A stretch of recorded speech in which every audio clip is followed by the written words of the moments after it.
told you, Ukraine was always part of European culture. And if you go to those theaters, it's not just beautiful. They have very professional troupe, they have very professional performances, singers, theaters, and ballet. When you say ballet, normally in Japan everyone remembers like Russian ballet. It's like jump out automatically. Let me tell you, we have not less beautiful ballet and beautiful school, and there is a school in Kyoto which run by Japanese director of Kiev Ballet School. So he married with a Ukrainian woman, and he runs ballet school in Kiev, and that's he brought this culture to Kyoto, and they have a school in Kyoto, and we expect now in August Kiev Ballet here in Japan.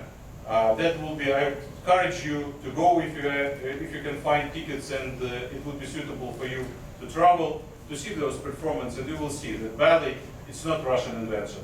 This is, we can do not less professionally. We have here in Japan 2 opera singers, Oksana Stepanuk and Denis Vishnya. They sing in Tokyo Opera. On the it's not just as somebody else. They are really stars on opera singers. So that's, I'd like you to understand that we in Ukraine, we love music as you love music. We have the similar theater culture.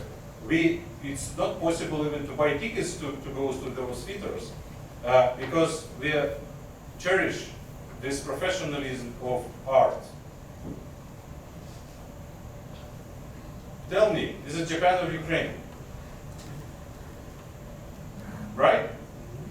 Similar. You go to mountains, you see absolutely the same, but this is Ukraine. That's why I'm saying that it's amazing for me when I've been to Japan first time in 2016 for a few days only. But now for me being a year and a half and being able to travel and to see nature, it's amazing. That's sakura, but it's sakura not in Japan, it's western Ukraine, it's Uzhgorod city, on the border with Hungary. They have so many sakura trees that you would not believe. It's like, I mean, exactly like here, right in the sakura season. The same waterfalls, the same bridges, the same mountain rivers. We have mountains, Carpathian mountains, which are absolutely beautiful. Yes, a little bit different flora, but bears are the same, trust me. As here in Japan, you have to be very cautious when you go into the forest. But basically, that's, again, for us it's so natural to understand your culture of attraction to natural resources, to your land. We love our land too, and we love our those parts of it most of all. Ukrainian is traditionally Christian country since the end of 10th century, and you can see those beautiful churches in Ukraine. We are not paranoidically religious. We cherish any religion you can pray. We, in Ukraine, I'm specifically proud because in many countries this is kind of an issue. Whether you're Catholic or you're Orthodox, whether you're Jewish or you're Buddhist, in Ukraine we don't care. Whatever you love, you may pray. If you do not assault other people, if you're comfortable in harmony with other beliefs, you can coexist, and we have all in the country, you can find everything. Literally every branch of Christianity, Buddhism, Islam, etc., etc. Of course, but because of our tradition, the most you see those beautiful churches of Orthodox style Christianity. That's mountains, another picture for you, and again, looking at it, I think for you it will be difficult to distinguish. Whether it's Nagano, it is not. It is again, it's Carpathian mountains in winter, and we have ski resorts, etc., etc. So for us, it's like, or I don't know, Hokkaido, maybe the closest associate. Here, we have here Anna Maria from Lviv. You recognize it, right? That's Lviv, the city of Western Ukraine. The city was part of Central Europe culture for centuries. And it's mostly Catholic, it's not Orthodox, and you see different architecture.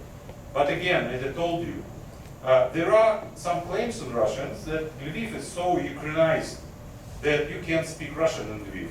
You will be beaten, you will be prosecuted. That's complete nonsense. Complete nonsense. Yes, in Lviv they speak Ukrainian, they speak Polish, but nobody cares if you speak Russian. For us, it's absolutely okay if you speak your native language. But definitely, Lviv now is a heart of Ukrainian IT industry. It's a city of universities. It has so ancient culture that it is difficult to believe that how ancient and how many very famous scientists and philosophers work in Lviv many, many centuries ago, and they are attributed to other nations like Austro-Hungarian Empire, to Poland, but actually Lviv was a home for famous mathematicians like Stepan Banach, etc., etc. In Lviv, they will tell you that that's Lviv who taught Europe to drink coffee and to make chocolate. So be cautious, right? So what is going on right now? That you see eastern part of Ukraine and south part of Ukraine, where we have fight. This is a picture of very recent. So Russians began the war against Ukraine in 2014. They occupied Crimea. They occupied part of eastern part of Ukraine, Donbass. We call it Donbass. It's two provinces, if you want, Donetsk and Lugansk. And they use this pretext saying they're populated with Russians. Why these Russians? Because they speak Russian. So it's difficult for me to find more stupid statement than that. Because in Ukraine, everyone speaks Russian. Because it's, for us, if you speak Ukrainian, Russian is like natural, another annex to your Ukrainian language. But for Russians, Ukrainian language is a foreign language. If we speak Ukrainian, they don't understand us. For us, it's no problem. It's similar to Polish. If they speak Polish, we understand Polish without any problem, and Poland understands us.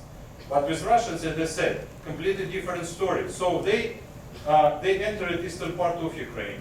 They began to destroy the city of Kharkiv. This is student capital of Ukraine. This is a city where we have most publishing houses, where we have research institutes. It's very intellectually rich city with industries and everything. But unfortunately, it's 50 kilometers from Russian border. And they began to attack it with missiles from the first day of war. What they have destroyed, they destroyed the center of the city, no military installations. They destroyed university buildings, no military installations. They destroyed hospitals, schools, etc. So now the city is liberated. We move them back to the border, but still they assault eastern part of Ukraine and south part of Ukraine to build so-called bridge, land bridge to Crimea, the most southern part of Ukraine occupied in 2014.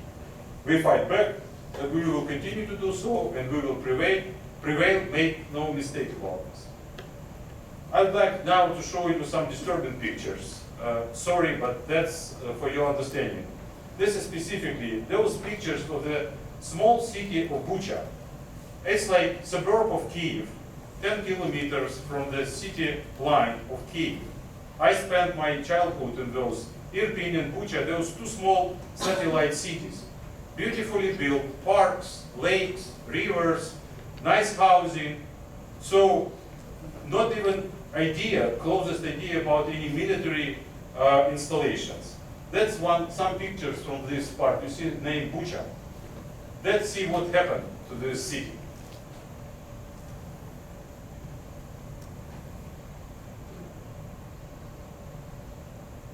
We put square on the most disturbing part of these pictures.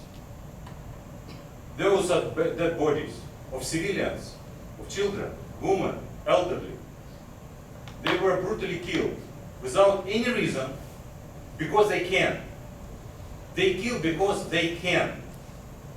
Nobody was able to resist them. Unfortunately, at that time, it was first days of invasion. We were not able to stop them properly. Now all those cities are liberated. Yesterday, Chancellor of Germany, President of France, Prime Minister of Italy, and President of Romania were in Kiev, and they visited those cities, Bucha and Irpin. We showed them. They were shocked. They were completely out of the reality when they saw what they have done to small, nicely built, peaceful cities around Kiev. That you see how we saved our children for weeks of heavy assault. You see this high-rise apartment building that's in Kiev, missile hit it. So they claim they came to free us from something, to denazify us, to destroy military installations. That's how they destroy military installations. This picture is of special interest. It's from a dead body of Russian soldier, so-called soldier, when he was killed. And normally, when we see the dead body, we take documents because we are humans. We have to inform his family that he was killed, even if he's Russian. And we found rings, chains, women's decorations in gold, which he stole from Ukrainians. So it's amazing. I mean, it's so disgusting when you see that small amount of money, dollars. It's unbelievable. You know what is very popular they steal from our homes? Washing machines. Washing machines. Used washing machines. They send it back to Russia. So that's Russia, which tells you we're a great country, you have to recognize us as equal to G8. We must be a member of international community. You must take into account our interests. They don't have washing machines.